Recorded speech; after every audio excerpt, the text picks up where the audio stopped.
Welcome to the United States Ham Radio Console video for the Newly Accredited Volunteer Examiner, also known as a VE. In this video, we will cover the use of exam tools during an online session.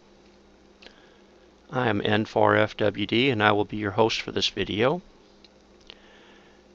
The first thing we need to have you do is to sign into your EXAMTOOLS.dev account. The EXAMTOOLS.dev website is known as the Sandbox account, and anything you do there is not reflected in the real world. It's just simply something to do some practicing with. So at this time, if you haven't done so already, open up a web browser and go to EXAMTOOLS.dev, and as you can see here in the video, we're going to go ahead and sign in. Now, I've already got my username and password saved, so you'll need to enter in your account and your password. Remember to check these two boxes and then click Login. Now, normally on a regular Exam Tools session, this is something that's scheduled by the volunteer examiner team lead. That is to say, somebody who's in charge of running sessions overall. As a volunteer examiner, I have a session already set up for this video, and we're going to go ahead and open this up. And right now, the only volunteer examiner is myself, but it'll be enough for what we need to discuss. What normally would happen is if you're in a sandbox or in a regular production exam tool session, you would normally have at least 3 VEs in this list. And again, like I say, it's just myself because it'll be enough to demonstrate what you'll be seeing. So for our applicant, we're going to tell it we need to add an applicant. Furthermore, we need to tell it we want to make a fake applicant. Now, the FCC requires an email at all times. So we're going to put in a fake email to satisfy the requirements for exam tools. Normally, your applicants would have plugged in their email address at this point when they were signing up. But for our purposes, we're just going to give it a fake email address and tell it to save it. And of course, close. Now at this time, as you can see, we should now show this fake applicant in our applicant list here. And of course, we would have a list of VEs in the VE listing here, but one of the things we need to do here is we need to go ahead and start our session. Now again, this is normally done by the team lead. And it says, do you really want to do this? We tell it yes. Okay. So now that the session's been started, we're going to need to get this person signed in. Now the way we will do this is that for our purposes here, we're going to click in here, tell it we want to copy the applicant link. We're going to go to a second browser, and we're going to click and tell it paste and go to there. Now normally what will happen between these 2 points in time here that you see here is that your normal applicant will have joined a Zoom session. Again, this is for remote. And in that Zoom session, they then would be shuttled off to what's called a breakout room. And in that breakout room would be a VE team that would be doing the exam. And of all the VEs there will be one that's called the session leader. And that person is the one who will give instructions to the applicant, and will have them go through here.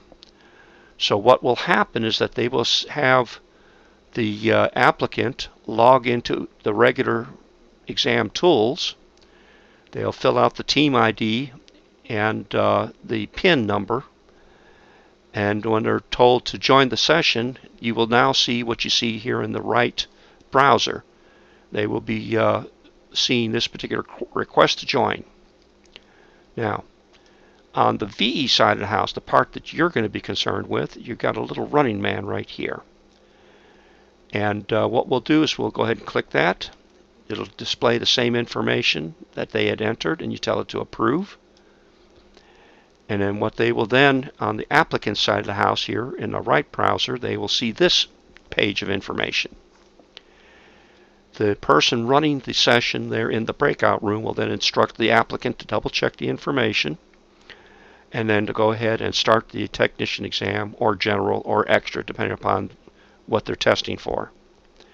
So we're going to go ahead and our fake person is going to go ahead and say they want to take the technician test.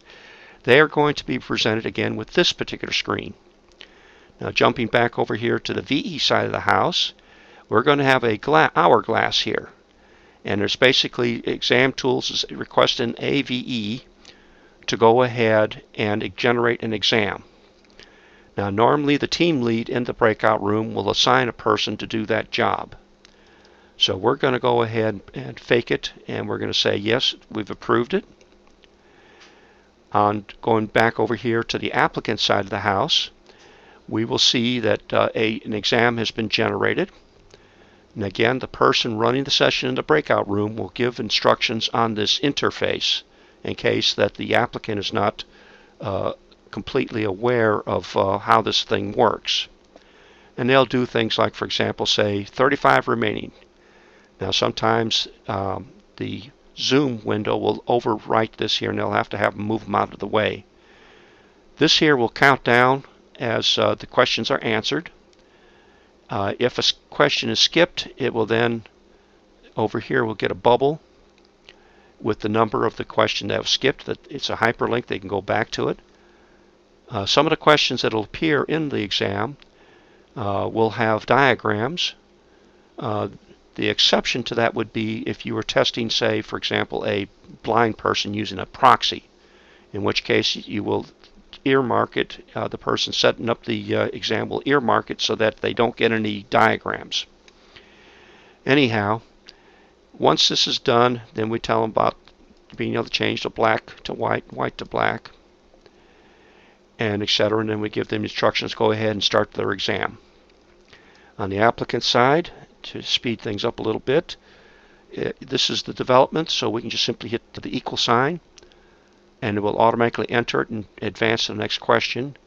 And again, this is done for expediency purposes. Now, as you'll note, as I answer the questions, it will count down up here in the upper right corner as I'm answering these questions.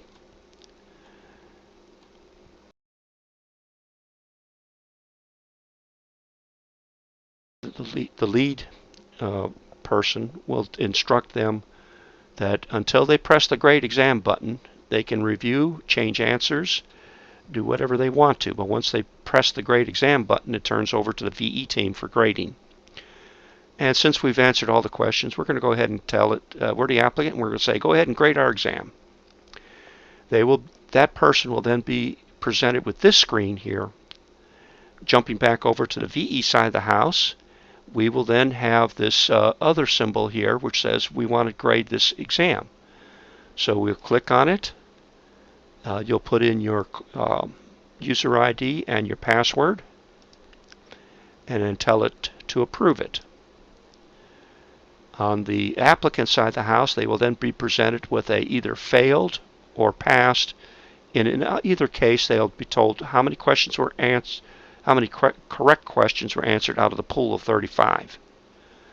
Now at this time, the person leading the session in the breakout room will ask them if they have studied for the next higher license in the case of the general or the exam.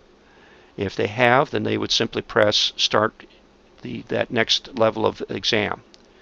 In our particular case, the person has not studied for it, so therefore we're going to do the finish and sign forms.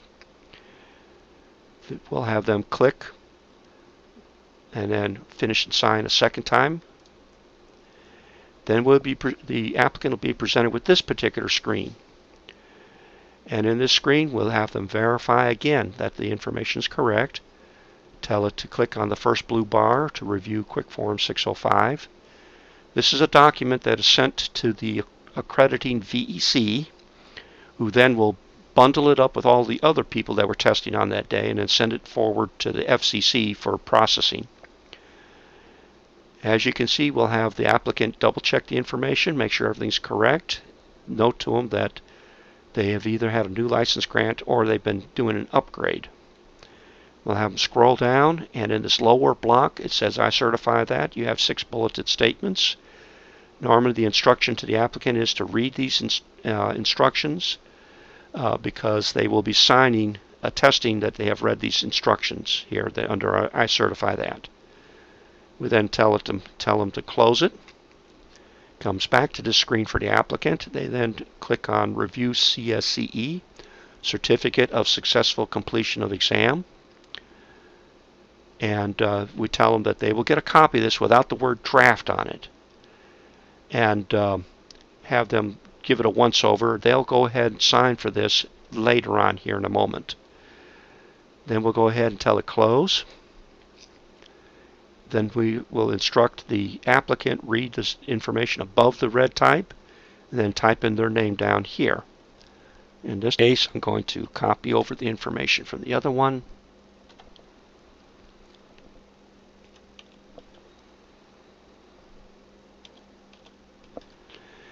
And you need to verify as a VE that they are actually doing this.